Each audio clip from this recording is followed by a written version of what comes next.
is allowing them to pull, sniff, explore on the harness in the beginning of the walk when they're most excited, when they're most energetic. And I'll be holding this, right, to give me the relief that I need. So this is what's gonna enable me to allow them to pull me on the harness.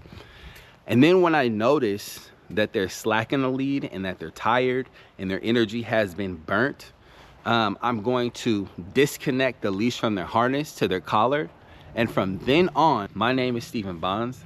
I created a heavy duty two-handed leash for strong, heavy pulling dogs. This leash is specifically for dogs that are 50 pounds and over.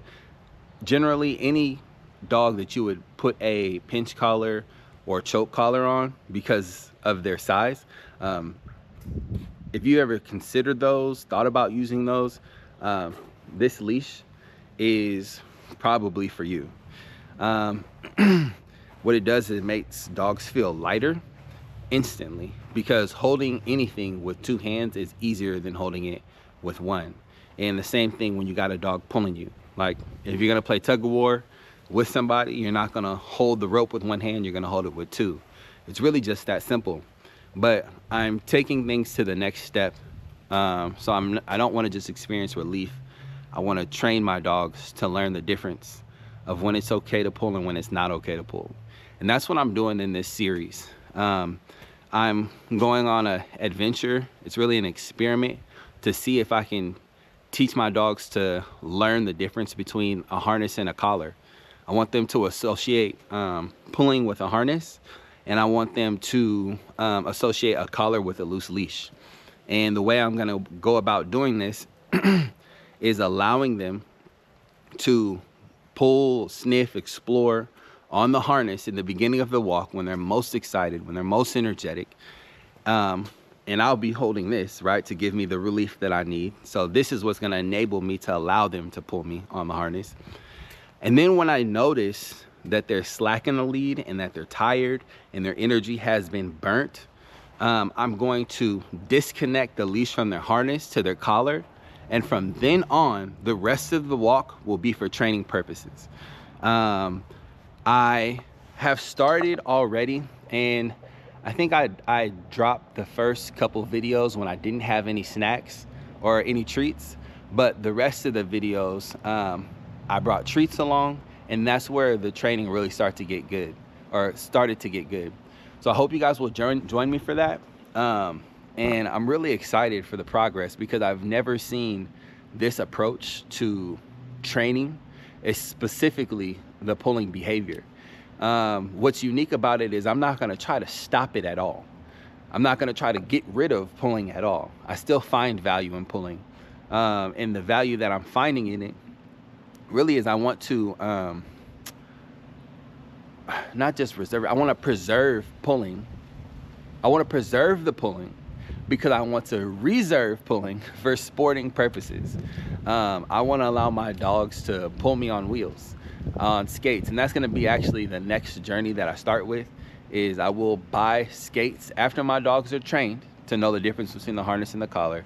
I'll be going on a process to teach them how to pull me on wheels, and that'll be a summer project.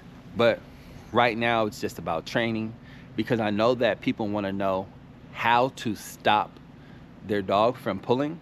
The only thing for me is that I don't want to stop the pulling altogether. I don't think that pulling is bad.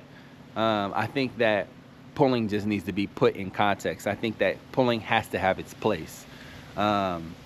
Just like, you know, kids with high energy levels, like that's not a bad thing. You just have to have your high energy moments and a place that's okay. Like screaming, you know, maybe that's not okay in a library where you're supposed to be quiet, but it's okay to scream if you feel like you're in danger. Or it's okay to scream at a roller coaster, or on a roller coaster, or in an amusement park, or at the park. So in the same way, pulling isn't, I feel like a lot of times it's labeled bad, but it's not all bad. So yeah, I want to put it in context. And I do believe from all the research that I've done, all the studying that I've done, is that when pulling is in its proper place, and it's done safely, it's done on a harness.